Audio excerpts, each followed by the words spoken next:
Next is partitive proportion. Last na po ito. Hopefully, maabot tayo. In a partitive proportion is a whole is divided into parts that follow a given ratio. To set up a partitive proportion, use part-to-part whole ratios. Okay, ito po yung mga example.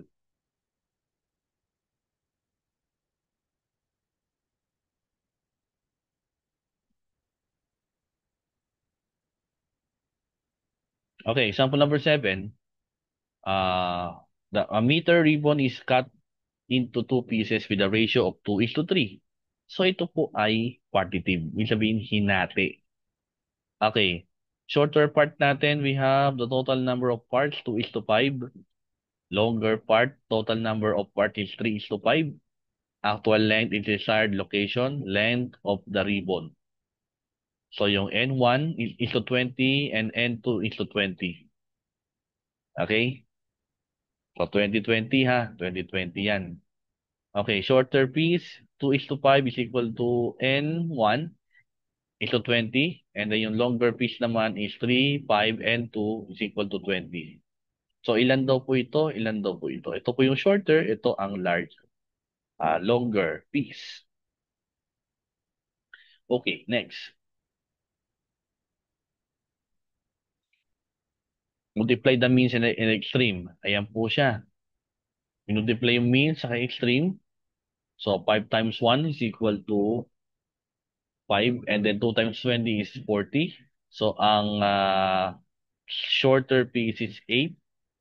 Sa longer naman is 2 times 5 is equal to and 2 times 5 is equal to 3 times 20. Then 61 po siya.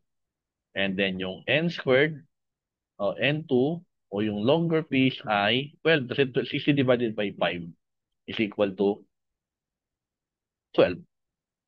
So the shorter piece of ribbon is 18 short and the longer piece of ribbon is 12 meters long. So 8 plus 12 is equal to 20. Yung shorter is 8, ang longer is 12. Okay? Sample number, ito ulit, wait lang. Ito other way naman. Okay. Same question pero other way. So yung 2 is to 3, pwede natin i-add yan. So magiging 2 plus 3 is equal to 20. And then, magiging 5, kasi yung 2 plus 3 is 5 is equal to 20. So, gagawin natin divide. So 20 divided by 5 is equal to 4. Okay? So, inatin natin, si shorter piece, 4 times 2 is equal to 8.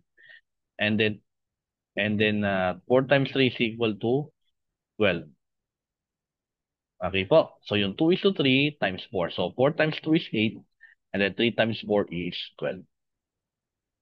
Example number 8. Miss Charmaine bought 50 balloons to be distributed to 3 groups in the ratio of 2 is to 3 is to 5. Okay? Ang tanong, how many balloons will each group receive? Tatlong grupo ha. We have 2 is to 3 is to 5. Pero sa 50 balloons. Okay, answer. Paano daw po yung kunin, teacher? Ilang balloons pa makukuha ng kada grupo? Okay, step 1 natin, add natin yung ratio. Add natin to. Okay? So, 2 plus 3 plus 5. Okay? So, sinama ko lang yung n. So, 2n plus 3n plus 5n, where n is the number of balloons. Step number 2, form a mathematical sentence by equating the addends of the given total. So, pag inat po natin, 2 plus 3 plus 5 is equal to 50.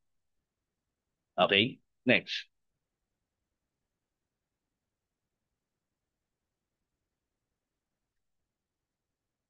Step 3. Solve the value of n. So, yung 10n, kasi pinag-add natin 2 plus 3 plus 5 is equal to 10 is equal to 50. So, di-divide natin siya. 50 divided by 10. Kaya ang sagot ay 5. So, meron tayong n is equal to 5. Step number 4. Multiply the value of n by each term of the ratio, yung tatlong grupo. So, we have 5 times 2 is equal to 10. Kaya 10 balloons ang sa group A. 5 times 3 is equal to 15. Yung sa group number B o group letter B. Kaya 15 balloons sila. And then the last group is 5 times 5 is equal to 25, or group C is equal to 25.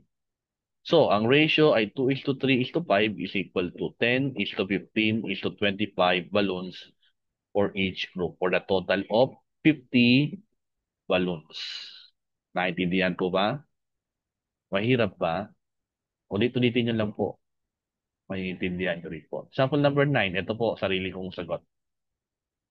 Okay. Matthew cut a string 63 meters long into 3 pieces in the ratio 2 is to 3 is to 4. So, ang tanong, how long was the longest piece? Kung sinabing longest piece, pinakamahaba, which is, ang tutukoy natin ay 4. Okay?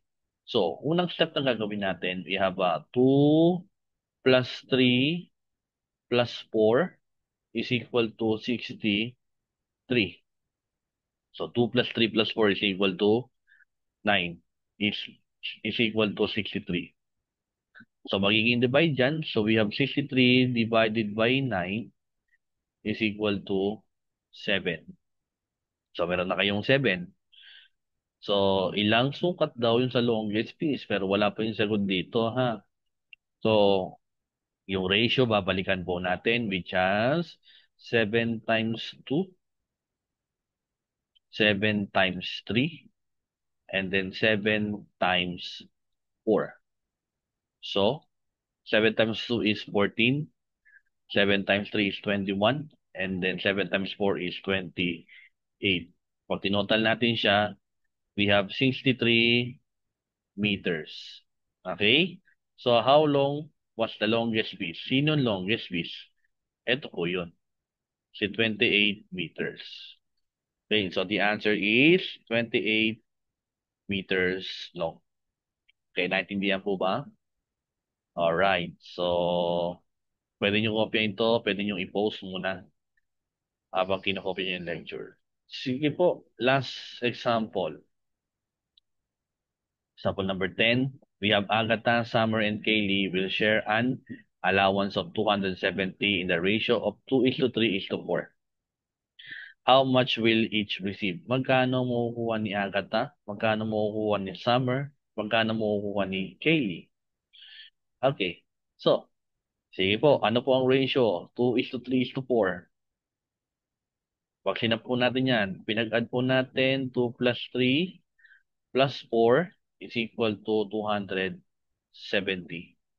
So, pag pinag-add natin, we have 9 is equal to 270. So, divide po natin, 270 divided by 9 is equal to 30. Okay po. So, type natin ha.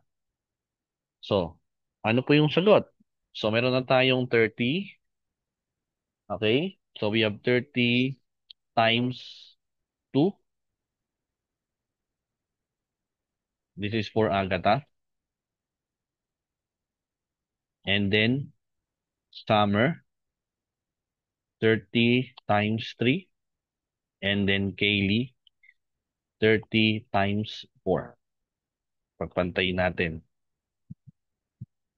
Okay? So, kano marireceive nila pareho? So, 30 times 2, we have 60.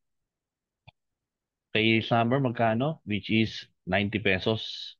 And di kay Kaylee naman, which is 120 pesos. For the total of, total po niyan ay, ang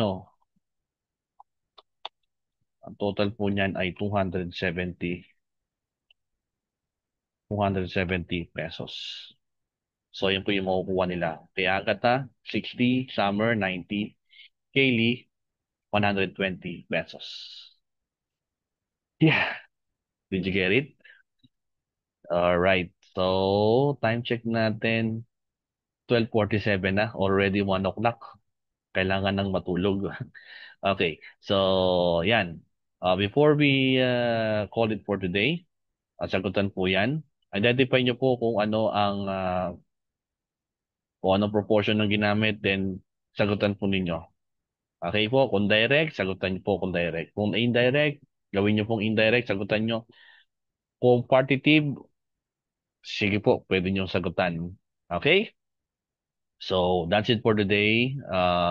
Thank you so much sa inyong panonood. Hopefully po may natutunan po kayo sa session 5 po natin to all grade 6 learners.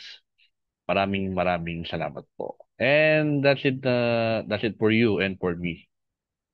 See you again next session. Bye. Adios, everyone. Good night.